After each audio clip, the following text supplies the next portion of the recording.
Avacyn's restored top 4 competitor, playing Junk Aristocrats, playing what looks like Jerry Thompson's list. He's playing against Robert Lopuski, playing Green Black Rock. This is a much more traditional Green Black Rock deck, unlike the one that we saw earlier with the Demonic Taskmasters and Helicidal Seclusions. This is more like the Jeff Hoogland school of thought. You've got Thratos, Desecration Demon, Scavenging Ooze, Disciple Boss, Vampire, and Nighthawk, some removal, a couple Planeswalkers, Liliana Veil, and Vraska the Unseen. So yeah, we're a little bit more, this is much more traditional, a little more used to this one. Interesting card I see in Robert's deck, Demonic Rising. Haven't seen that one in a list that I can remember. There's been some talk about it, Okay. just because how it works with Mutavault and some of the other things. Now this deck oftentimes is just going to have one creature. It's not anything that I feel has really stuck or turned the format on its head. Right. There's been more talk and hype about it more than anything, I think. But there is one main deck here in Lupiski's deck, and then you've got Cho playing just a very, I don't want to call it a standard Animator deck, but it's just basically what we saw last round. Thompson's version of the deck. I'm pretty sure. I mean, we've got Thompson's list right here in front of us. It looks identical down to exactly where they wrote the deck. wrote out the same order. The same order and everything. So 4, 2, 3, 3. Yeah, it was that's they're not looking at lands. They actually almost wrote their lands the same. That's because Yeah. he has 3. You see where he has 3 forests scratched out? Yeah. He has 3 forests there. We better not. I better change it. Yeah. That's pretty good. Because he had already written it over here. Yeah. Yeah. So anyway, it's looks to be an identical list main deck. So it's slightly different sideboard. a touch different. Oh no, maybe they just wrote them in different. How dare they? That's do all right. that? Anyway, so we're underway. Huh! Robert with a swamp. No, he didn't just play a swamp, dude. He didn't true. just play a swamp. He also played an Ultra Pro sleeve. That's a white. Oh god. Whiteboard. It looks like a 4th edition actually. Swamp, revised or 4th edition. Actually, could be unlimited now that I'm seeing it. Looks a little dark, so it might be unlimited or 4th edition. So anyway, Josh Cho with a double Angel of Serenities in the yard already. And a second swamp for Robert. He has 2 of them? I'm pretty sure they're all going to look like that, Cedric. I'm sorry. All right, I'll be okay. It'll be all right. It'll be okay. I think you can handle it. Just pretend you're 15 again, or however old you were when that was the legal. When maybe you were younger than that. I think you're a little younger than me, so you might maybe 12. Tweet us if 10. you're pro whiteboarded swamps. Doomblade. Get that Doomblade absent out of here. for Josh's freshly cast Avacyn's Pilgrim. But not a 3rd land for Lupiski, so that's not good. It's good for you. You didn't want to see another white-bordered land. But yeah, for Robert, not so good. Let's see if Cho needed that mana or not. I mean, he did mulch. It doesn't look like it. No, he's got another Arbor Elf. He's got a Sun Petal Grove. He's got a Godless Shrine. Yeah. He's got plenty of lands. So Arbor Elf, the play from Josh, and Sign in Blood, the play from Robert. He's going to see if he can find some lands here, and I think he did. Yep, I saw the white You saw border. the white border. I saw the white border. He's playing other it white actually border makes my cards. job really easy. Yeah, there you go. I can always tell when there's a land there, so that's good. Or for the most part. Apparently, we were being informed by P. Sams on Twitter that those lands are revised and beautiful. # white border best border. There you go. I can respect white border that are revised or unlimited. I don't like 4th edition and beyond. Is there a way to ban people from Twitter? Is that a thing that can happen? Or I'm not sure. I'm not really that great at Twitter. MTG Ian saying that trolling with white border cards is fun, and that apparently these are exclusively. Some people play exclusively 7th edition basics, Jerry. Yeah, I'm not a big fan of the 7th edition white border. So anyway, Sign in Blood does find Robert a swamp, but no green source, so he has to discard an Abrupt Decay there at the end of turn. Josh now with a Grizzly Salvage. Rather weak one, actually. And yeah, an Arbor Elf. What did he grab there? Vault of the Archangel and a bunch of other... Just a couple of lands, 2 Overgrown Tombs and a forest. So yeah, actually nothing...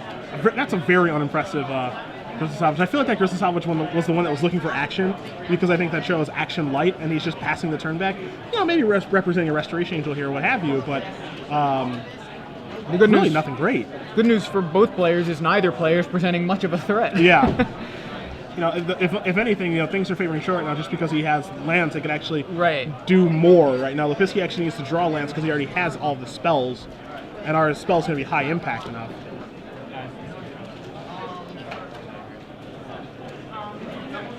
So Robert, again, failing to find a land drop here, and you can see there's a Liliana, Vampire Nighthawk, is that what that is? Yep. And passes the turn, so choosing there between Liliana and Nighthawk, goes with the Nighthawk play. I like it. Liliana not the best in this matchup, of course. Yeah. When you're playing a Chunk Reanimator, I think it would come in and maybe try to sacrifice to try to kill that, or go down to take care of that Mana Accelerant. But as we predicted, there's a Restoration Angel here, so. Mana Accelerant, not even that big of a deal at this point for Josh.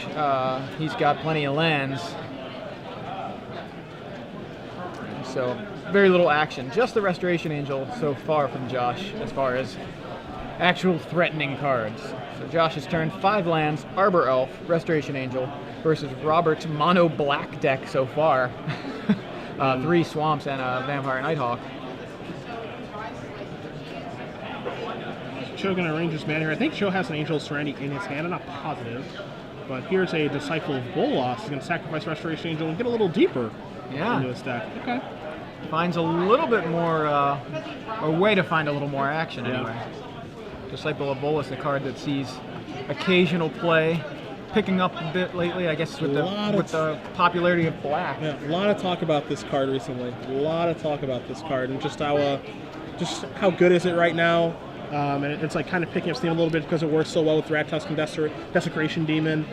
This was a card that when it was first kind of spoiled, I think a lot of people thought it would have a larger impact across the format. Kind of worked out well would work well with Dross Messenger and stuff, but hasn't really found much of a home yet, unfortunately. Yeah, there you see it. 2-1 for 4, draws a bunch of cards, gains a bunch of life. Sounds a lot like a Sphinx's Revelation, but sometimes can even be better. Yeah. Nighthawk gets in here for Robert. Both players at a very healthy life total, not presenting too much, but unfortunately for Robert, he can't seem to find a green source at all. And the Liliana is even less appealing here.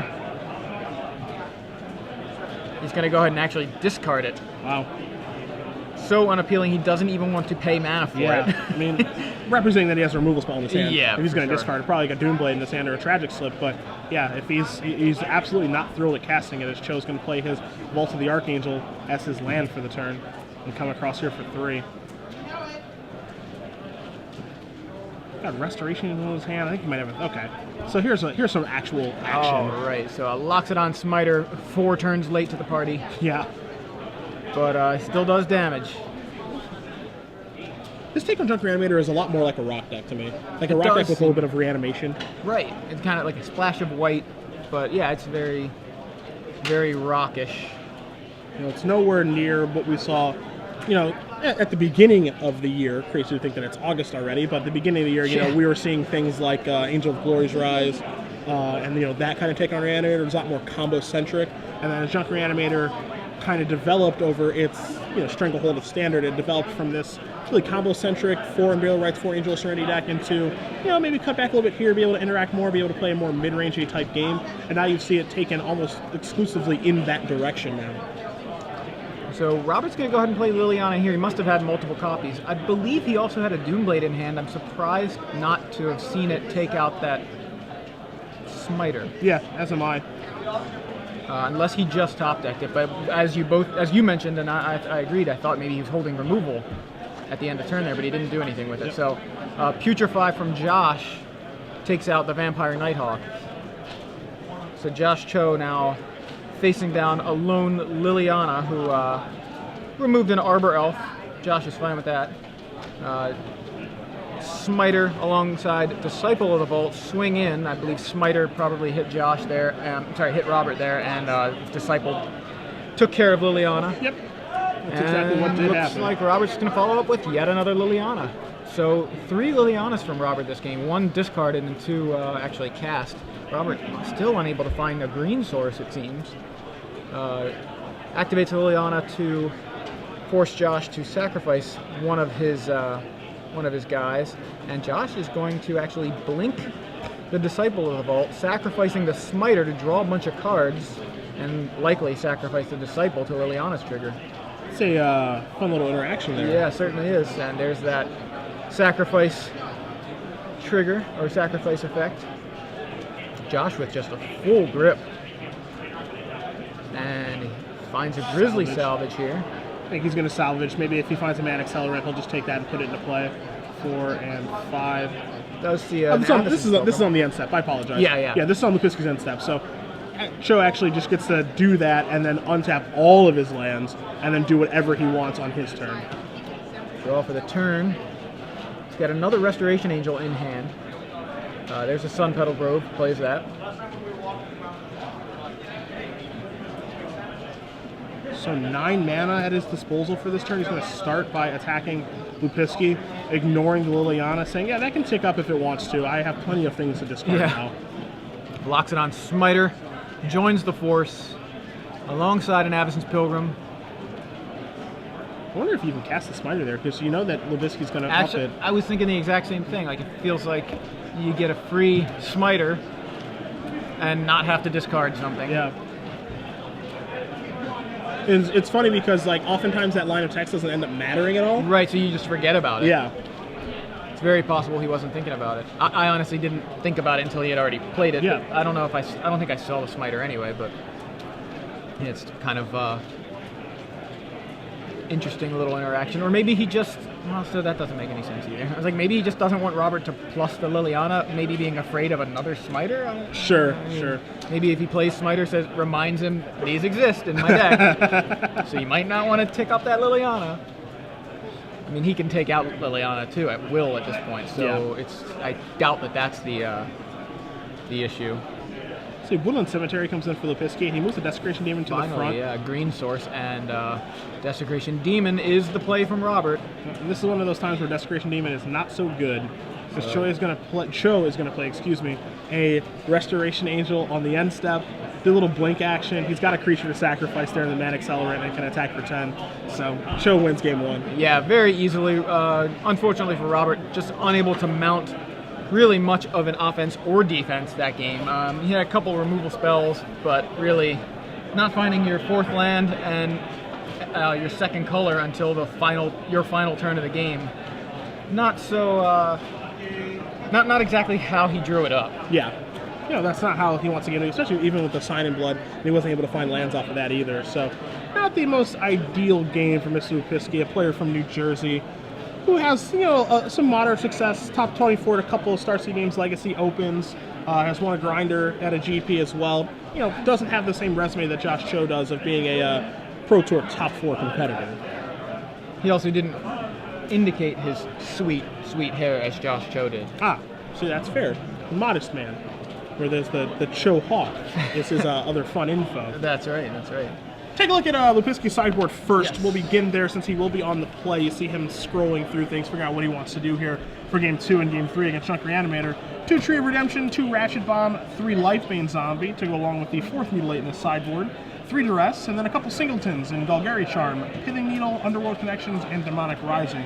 Again, this is for the most part a mid-range mirror, so as a result, I love Lifebane Zombie in this matchup, of course. Plenty of things to take with that, so I think that's an immediate inclusion.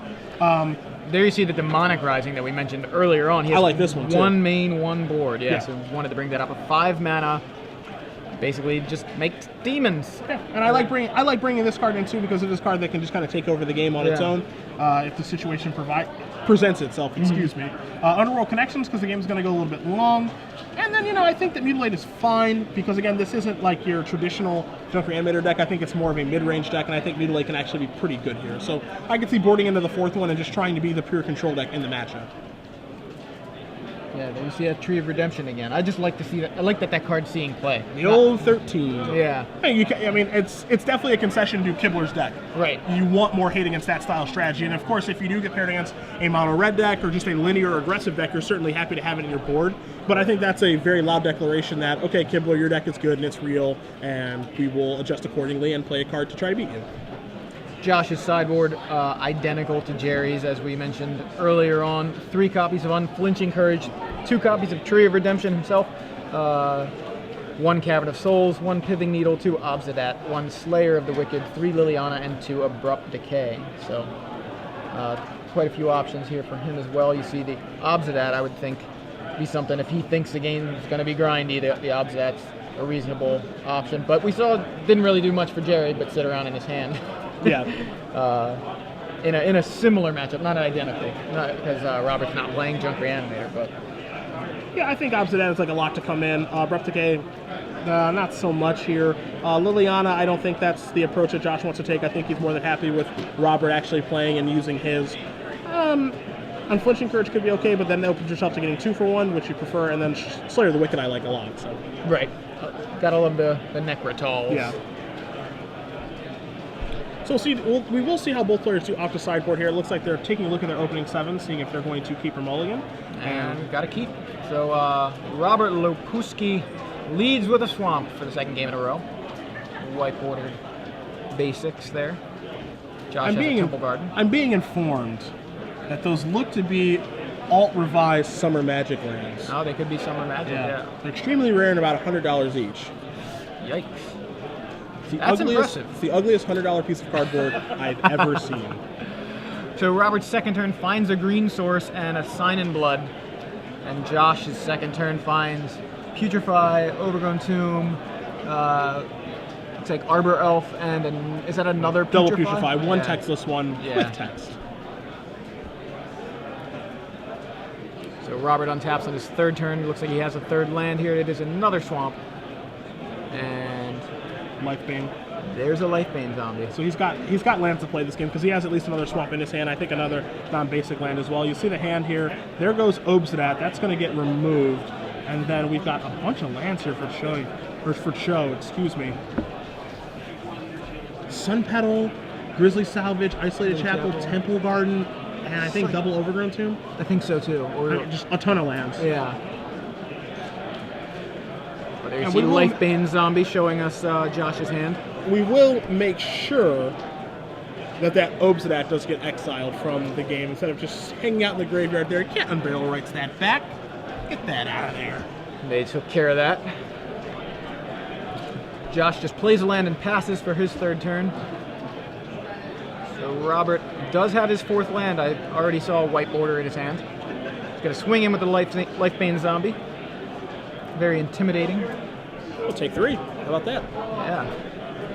And it looks like an Underworld Connections from Robert on one of those swamps.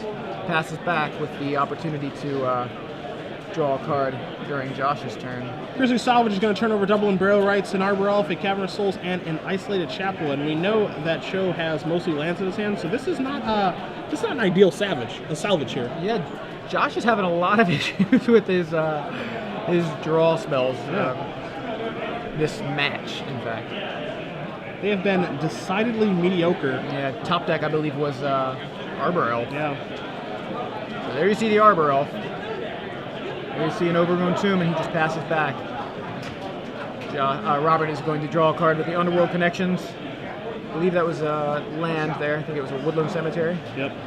Putrefy off the top. This is, of course, game 1 is, no one wants things to go how things went game 1 for Lopuski, but this is how he wants the game to go. Yeah. He's a little bit ahead. He can start using his rule and just 1 for 1 to his heart's content, and he's just going to stay ahead, takes care of that Arbor Elf with Liliana, gets in for 3 at Lifebane Zombie. A Zombie is difficult deck for Cho's deck to actually be able to answer. Thrag Tusk, pretty good card right now. Sure. There you see the Thrag Tusk in play for Josh. Still can't block that zombie, but it gains back almost 2 full swings. For Lopuski, again, this is exactly where he wants to be. He's drawing cards, he's interacting with a Planeswalker, he's getting damage across via Lifebane Zombie, he's got a Demonic Rising in his hand, they can actually cast to pump out a 5/5. He wants to go that route, so doing quite well this game. Cho having, obviously, difficulty flooding out. This isn't how the game wants to go for him either, but, if Lopuski could draw up how he wants the game to go just from his side of things, this is it. On Robert's turn here, untaps his 5 lands. He's got Liliana on 1 and Lifebane Zombie in for 3. Runs right past that Thrag Tusk. Thinking about his play here. Still needs to be wary of those smiters if he decides he wants to plus the Liliana. Plays a Thrag Tusk of his own. Land and pass. Golgari Guildgate. Golgari Guildgate. That's a kind of a tongue twister. Yep, 2 of those in Lopuski's deck. he's got access to actually, his version's a little bit different. He's got 15 swamps in his deck and 11 swamps and 4 overgrown tombs. He's got some guild gates, he's got 4 woodland cemeteries, a basic forest, and then 3 copies of Mutable. So Josh decides he's going to swing at Liliana, and Robert trades his Thragtusk for Josh's Thragtusk, leaving both players with beasts in play. And Josh is going to say, I will use my Unburial Rites to bring back my Thragtusk. Well, those rights aren't doing anything else, so this is better than anything. Again, Cho's hand right now, he has a whole bunch of lands, I think actual 4, yeah, he has 4 lands in his hand. Josh's life total sneaking higher and higher, but Robert's still at 21. So it's a game, anybody's game at this point. He's just undoing a lot of the work that the that Lifebane's doing. Yeah, I mean, Lifebane was awesome this game. You know, hitting an Obsidat and exiling that from the game, and then it's getting in for this is its 12th point of damage. Yeah, but it's being undone by Thragtusk, which is something that I think we're both used to. I mean, you could look at it the other way. Here's a Lifebane zombie. It's going to undo your first 2 Thragtusks in the first 4 turns. You can't look at it the other way. That's true. So Underworld Connections activation here. Finds, I believe, a Doomblade. Yep. He has a Doomblade. I don't know if that's the card he found, but it is a Doomblade. He's got he's got a double Doomblade, at least a single Putrefy. Yep. But he's going to go ahead and match Thragtusk for Thragtusk with Josh here. So both players with a Thragtusk and a Beast. Robert is up 2 permanents, 2 non-land permanents to Josh, though, with a Liliana and a Lifebane zombie. Interesting how Robert chose to protect his Liliana, yet still refrains from using it. Yeah, it's interesting because he has no reason on his side of things to actually activate Liliana because his hand is stock full of removal and relevant cards. Yeah. Where he doesn't know that he has only lands, but he's not doing anything. Mm-hmm. So now, Cho's going to try to go after Liliana again, and Robert is, as you mentioned, still protecting it. Right. A little bit surprised by that, but it's going to die because both creatures went into that. So now, a Beast token from Cho, he can actually reanimate that Thragtusk again if he'd like to. But I think what Lopuski's doing is basically just grinding out those Unburial Rites in the Thragtusk. So that if he does draw like a card like Mutilate, he can just clear up everything.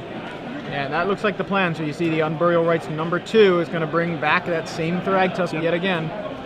So after the dust settles, at the end of Josh's turn, we've got an Elvish Mystic, 2 Beast tokens, and a Thragtusk on Josh's side of the board. Robert's side of the board lost his Liliana. So just a Thragtusk and a Lifebane zombie, but that zombie's still going to put in some work. So Disciple Bolus in Lopuski's hand right now as well. He could play Disciple, sacrifice the old Thragtusk, gain 5 life, draw 5 cards, get a 3/3 Beast token. He's going to start by attacking the Lifebane zombie, but we know that Lopuski has a lot of cards in his hand, and he's only drawing more cards due to the Underworld connections. But he is going to actually make this play, gain a bunch of life, draw a bunch of cards. He might have to end up discarding here at some point. So there you see the Disciple sacrifices the Thragtusk, as you mentioned, draws him a bunch of cards, and it's going to leave him with a Beast. Did he overtap for that Disciple? He does have a mana floating. Okay. He did overtap. It does cost 4 mana, not 5. In theory, this isn't a mistake quote. Right. He just has a mana floating. Right. That's all. Plays a basic swamp. Has quite I think he's trying to decide what he wants to discard here because he may be over 7. Yeah, it looks like he's. Yeah, I mean this is the reason that I wasn't in love with the Disciple play because he already has a card drawing engine in play in Underworld Connections. So I don't feel that he needs more cards, and I think he actually downgraded his board instead of upgrading it because I think that he would rather have a Thragtusk being a 5/3. And the fact that if it dies in a trade with the other Thragtusk, that he has a 3/3 token left. I didn't think that it was. My thoughts are that he didn't need the extra cards for extra life. I thought his board was already good enough. So Josh, on his turn, is going to swing in with the 2 Beasts. Robert trades his Beast for one of the Beasts and takes 3. That was a lot of Beasts. Oh, well, plenty of Beasts out there.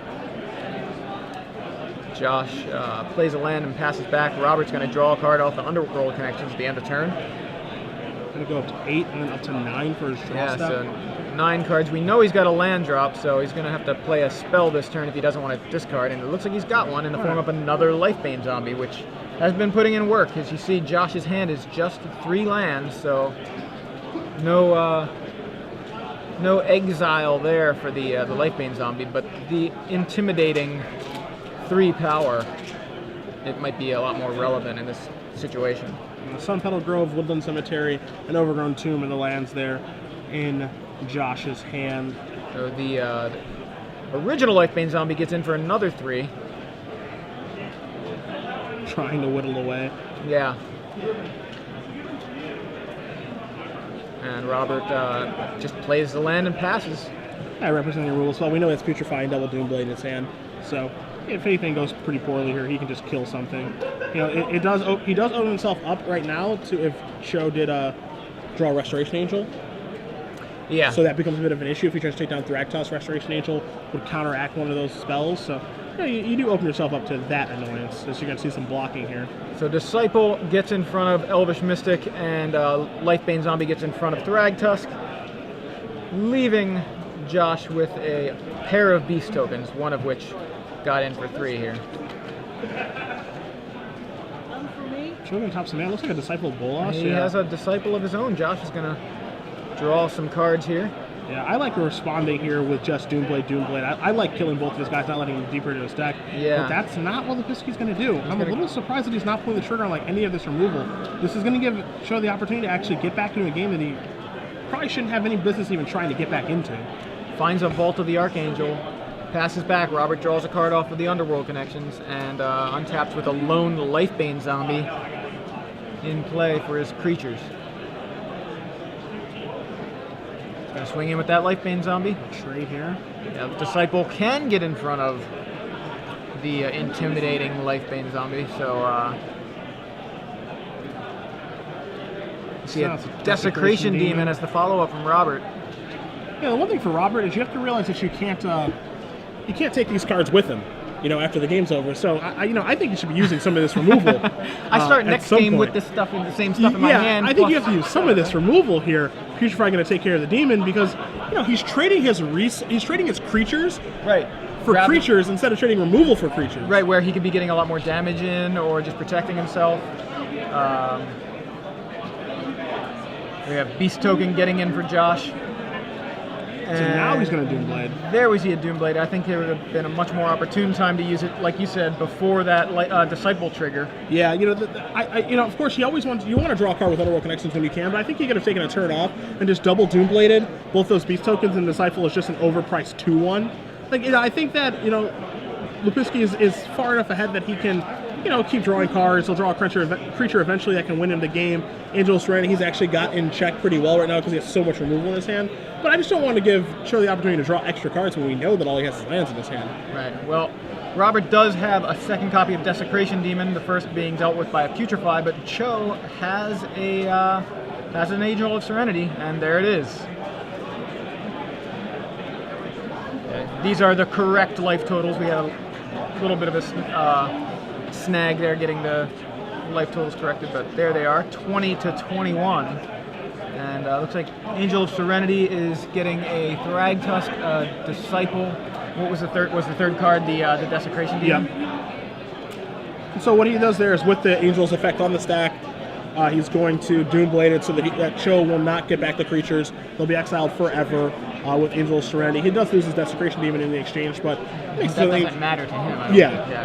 Again, Lopuski just wants the game to just keep going at the current pace that it's at, not let Cho get any card advantage, and he can win eventually with something. So there's a Liliana in the Veil. It's going to take care of the Smiter. I think Lopuski drew another Desecration Demon for the turn. And so there's the 6/6 if he wants to cast it. Yeah, it looks like he showed it to Josh.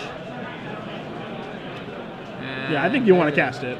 So Robert doing a good job of clearing the board and then rebuilding on his own side. Yep. Josh down an Angel of Serenity and Loxodon Smiter from last turn. Josh just plays a land and passes. So it looks like life totals are 20 to 20. We've got a fresh game, but Robert right now is going to knock Cho to 14 with that Desecration Demon. The other thing that we kind of haven't even mentioned with Desecration Demon is that, it does get the game over very quickly as well. Yeah. It's not going to take much. 6 points of damage each attack. You get the game over with very, very fast. And just basically cut Cho's draw steps so he doesn't get the opportunity to get back into this game. So Robert pluses that Liliana. I think he discarded a land, and I think so did Josh. I'm guessing so did Josh, considering the number of lands that he had in his hand. Now Robert's going to sign in blood. I wonder about using that here. I actually like maybe saving it for the last 2 points of damage. Yeah, make it a 3-turn clock instead Right. of a 4-turn. He did draw a Mutavault, so that's what he's going to play. I also don't love the sequencing of that turn for Lopuski, because if you're going to sign in blood, you want to sign in blood first, and then activate your Liliana to discard so that you're working with better information on what you do want to discard. So as you mentioned, the Mutavault, the play there, passes to Josh. Josh has no play, passes back. Now you see Desecration Demon and Mutavault going to work. Going to knock Josh to 6. Liliana pluses yet again. Discard a land from Robert, and probably a land from Josh as well. Looks like a forest. And Mutavault becomes just a land again. And Josh is going to go ahead and pack it in with 19 minutes left for a game 3. So we're all tied up here in round 3 of 10 of the StarCityGames.com Open Series, live from Baltimore. Josh Cho versus Robert Lopuski. Robert on this rock deck that has been picking up in popularity lately. And Josh on Junk Reanimator list that's a little more classic, identical to the one that Jerry Thompson brought this weekend. Jerry Thompson losing in his feature match round 2, last round. So Jerry is 1-1 currently. Haven't heard word whether or not he's won his 3rd round. But it's interesting. All the decks we've seen have been green-black, right? Yeah. We've seen no decks that weren't. We've seen 0 decks that did not have access to both black and green. Every deck can play Desecration Demon. Yes. All of the decks. And most of them have. Right. The ones that haven't have had Shadowmourne Demon, I'm pretty sure. Yeah. Maybe the first, I believe the very first opponent didn't have it. But yeah, the Demons are really, really popular this weekend. If you haven't heard us say it already. Demons just all over the place. Of course, you guys can join us on Twitter at SCG Live, hashtag SCGBALT for Baltimore. Checking the tweets all day long on the iPads. Joe Demestrio, Grand Prix Portland runner-up, and a youngster who dabbled in a couple different card games, has made his transition into Magic, saying that he's 2-1 right now, but he should have played Jund. I think that's something that he's not going to be the only person to say that this weekend. Very interesting. I'm looking through some of the SCGBALT hashtagged tweets. Jerry very excited, which is surprising because we did say he's playing a green deck. Yes. He's playing green cards. He's playing Junk Reanimator. That he tweeted earlier today that he's more excited for an MTG tournament than he's been in a while. That was after round 1, after winning. Guess you feel a little better after winning than you do after losing. I haven't caught up yet as far as. I know he tweeted after he lost round 2. I didn't quite see the full comment, but interesting. Yeah, DNA and Rambler. Jerry T is playing Junk Reanimator. What does this world come to? That's right. That's how bad blue is now. That's what it's like. I find it interesting if people like it when blue is good or if people like it when blue is bad. Like, do you have more fun when Blue-White Delver is the best deck, or do you prefer when Jund is the best deck, kind of just clobbering people? I don't really know which way I like it more. I think I really enjoy beating blue decks. There's a level of smugness by blue players when blue is good. And, you know, I don't really like. Yeah. I don't really like it. With their mana leaks and their counter spells and their card drawing, I like beating them. If we had mana leaks. Yeah. Well, that's not going to happen for a little while. I blame Delver for that. Yeah, well, good. Get it out. That's why one of the reasons I'm not a fan of Delver, because I think it ruined the reputation of Mana Leak. But we're underway, and the first play of the game on turn 3 from Josh Cho is a Loxodon Smiter. Robert has a Mutavault for the turn and a Liliana, a nice little way to deal with Smiter once it's on board. Not a great way to deal with Smiter when it's in your opponent's hand. As we see, Josh plays his 4th land. He's going to play a second Smiter. Again, we see him with the opportunity to hold Smiter for a potential Liliana activation. But I think is it possible he has a 3rd Smiter? He may actually. He might, yeah. It looks like he does. Well, we're going to find out for sure now because the Lifebane Zombie. Well, Lifebane Zombie. Yep. It's going to show us Josh does have a 3rd copy of Smiter. In fact, it's the only legal target for the Lifebane Zombie. Disciple of Bolus, alongside a Putrefy and a Forest are the remaining cards in Josh's hand. I almost called it Disciple of the Vault, but that's a completely different card. That one brings back memories, or I don't want to say memories, more so nightmares than memories. That's fair. So Cho gonna untap here, gonna try to kill Liliana. Yeah, Right, so that's dead. Smiter's gonna deal with that Liliana, and for 5 mana, Good draw. a Thrag Really good draw. Tusk from Josh Cho. Now Cho gets 5 life. He gets a 5/3 on the table, and he has something perfect to sacrifice to Disciple Bolt next turn, assuming that it'll still be in his hand when he goes to his next turn. So that was a good draw step. 4th land from Robert, and he's got another copy of Liliana, I believe. I'm sorry, it was a Desecration Demon. Yep, 6/6. I mean, that just gets putrefied, so not the end of the world. And now Restoration Angel to draw from Cho as well. So Cho is just kicking the gas. Yeah, Firing on all rolling right cylinders. along. I mean, compared to the first 2 games, this is looking much better. So there you see the Putrefy for the Demon. And we're going to probably see Smiter coming in to deal with the, to potentially deal with the Lifebane Zombie. Robert not going to throw it in the way here. It's going to just take 4. Robert untaps, has an Underworld Connections in hand, so he can spend his turn drawing a card if he'd like. Yeah, but see, he's on the back foot right now, whereas the Yeah. last game we saw him, of course, Cho was flooding out last game, but in the last game we saw Lopuski kind of ahead, Right. and then just keep pushing his advantage by drawing cards and playing planeswalkers, efficient creatures, and using a removal spell sparingly. Now he's trying to catch back up here, and I'm not sure if that's a position that his deck is comfortable being in. Robert, the master at replacing a Desecration Demon with another Desecration Demon on the following turn, plays another Desecration Demon here. So he's got Demon and Lifebane Zombie. Passes back to Josh, no attacks from the zombie. Robert at 14, Josh at a healthy 25. See a Avacyn's Pilgrim in Josh's hand. Along with a Restoration Angel, as you noticed last turn. He's going to play the Pilgrim here. Yeah, can play 2 spells in one turn. Now he can play Pilgrim and either cast Disciple or Restoration Angel. So, And then he's going to go ahead and sacrifice that Pilgrim to tap down the Desecration Demon and swing in with that Smiter again.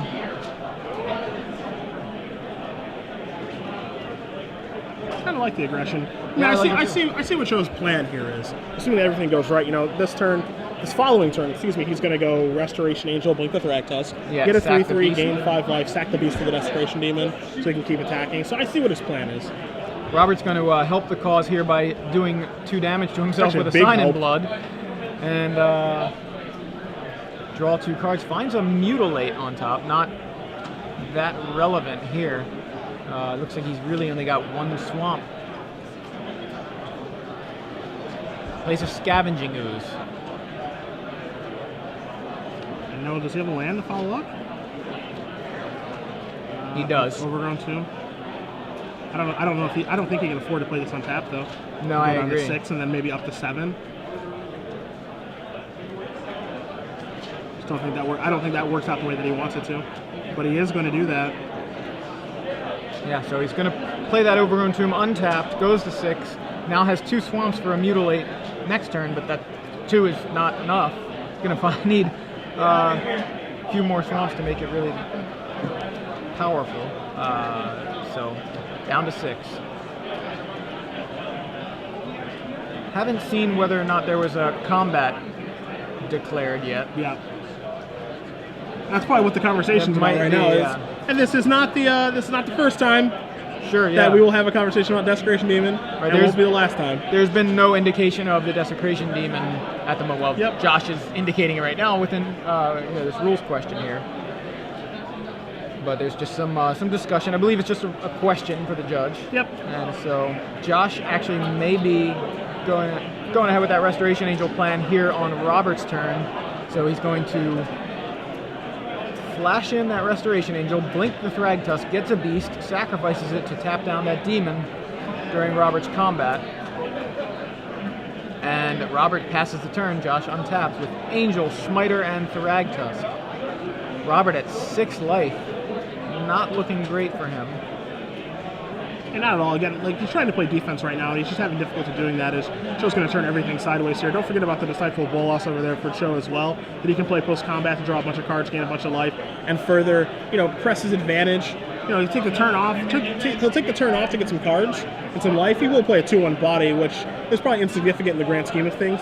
But then he can continue pressing his advantage further the following turn. So there you see the only blocks that Robert can make, really. Scavenging Ooze in front of the Smiter, Lifebane Zombie in front of the Thrag Tusk, and he's going to use the Ooze once just to gain a little bit of life there. Takes the hit from the Angel and then gains a life. Beast token comes in, and now there's the Disciple, and we'll see what that's going to sacrifice. Post-combat Disciple of Bolus for Josh. How many cards does he want to draw? 3 or is it 4? Yeah, looks like he's greedy. He wants 4 cards. My feeling would be 4. Really, he just wants to go up to 34. It's a little bit safer. Sure. Once you get the max cards here, there's not much difference right now in this game state between a 3/3 and a 4/4. I'm sure he's going to play a land, and then he does have an Elvish Mystic in his hand. He might just have 2 Mana Dorks. Yep. There they are. A couple of Mana Dorks. Basically, Desecration Demon fodder. Third Swamp drawn for Lopuski, so if he does have Mutilate in his hand, Mutilate's actually quite good right now. Yeah, actually, it's much better than it was now that the Smiter's gone. Basically just going to leave Josh with an Angel. Yep. So Robert says, all right, combat. Josh says, all right, I'll deal with the demon by sacrificing the Abyssin Pilgrim. I was pausing there a little bit because I'm thinking, why not Swamp Mutilate, leaving Josh with just the Angel, then going and then going combat? to attack. Yeah. I was thinking the exact same thing that you were, and I'm assuming that there is. I'm fairly sure that there's Mutilate in his hand. It's a alternate artwork Mutilate. Yeah, that's in his hand right now, and I'm a little surprised not to see him pull the trigger on that to kind of clear everything up here and leave Cho with just a Restoration Angel versus a Desecration Demon. I guess the thing there, he's at 4 life. Maybe, yeah. I'm just trying to think. He would have gone to 1 because of an Angel attacking on the swing back. Yep. So I don't know. I guess he just felt a little safer with this play, which I guess is fine. He went up to 9 with the Thrag Tusk, passed back to Josh. Josh gets in with the Angel, knocks Robert to 6, and now Robert has the opportunity to do what we mentioned, although he'll lose his Thrag Tusk. Yeah, he'll lose the front half, be left with a 3/3. But he's got a pair of Mutilates in hand. He has 2 Mutilates, and he has another Thragtusk in his hand as well. So, is it time to pull the trigger on this Mutilate right now to be a, 3 or 4 for 2 or what have you? The thing is, if I'm Josh, I'm like, I don't care about getting hit with 9/9. I'm at 34. Yeah. So I don't sack the Angel, and I swing back, knock Robert to 3. Of course, Robert can just play another Thragtusk next turn. I guess it's pretty much what he's thinking. He's going between those 2 lines. I don't know what other cards he's got in hand, but as far as I know, it's just Mutilate. 2 Mutilates, Thragtusk. Might not be anything other than that. Yeah, nothing horribly relevant else is over there. So you see him kind of going in the tank right now, thinking out his decision-making process.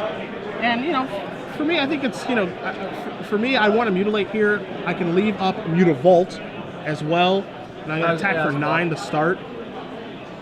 So Josh doesn't care either way, even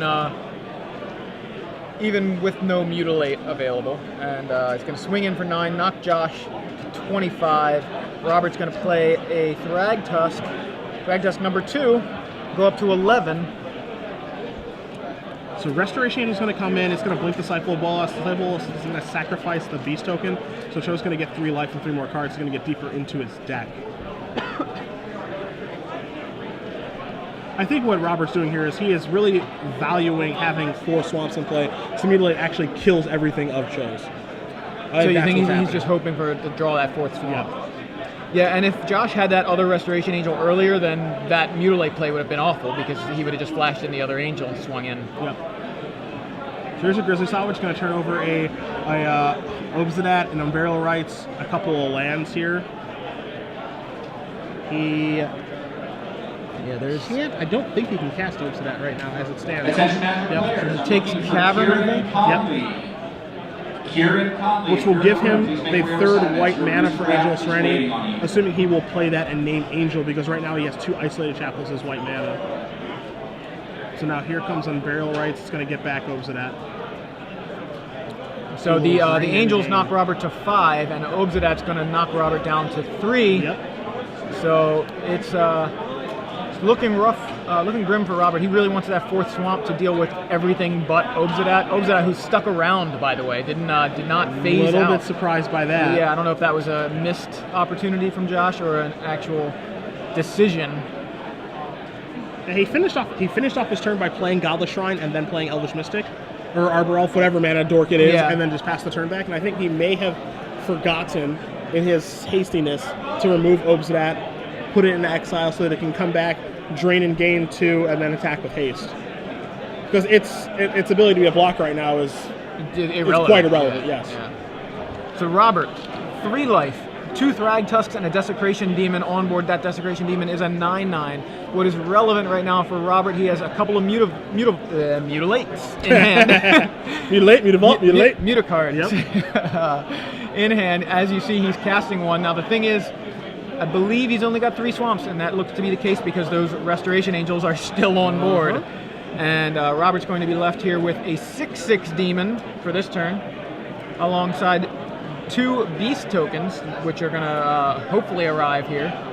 I think what you're seeing right now, my friend, is actually you're seeing scoop. a concession. Yes, Yeah. You're seeing a mutilate happen. You're seeing him kill things. Now you're seeing Lopuski show his hand saying, "I have nothing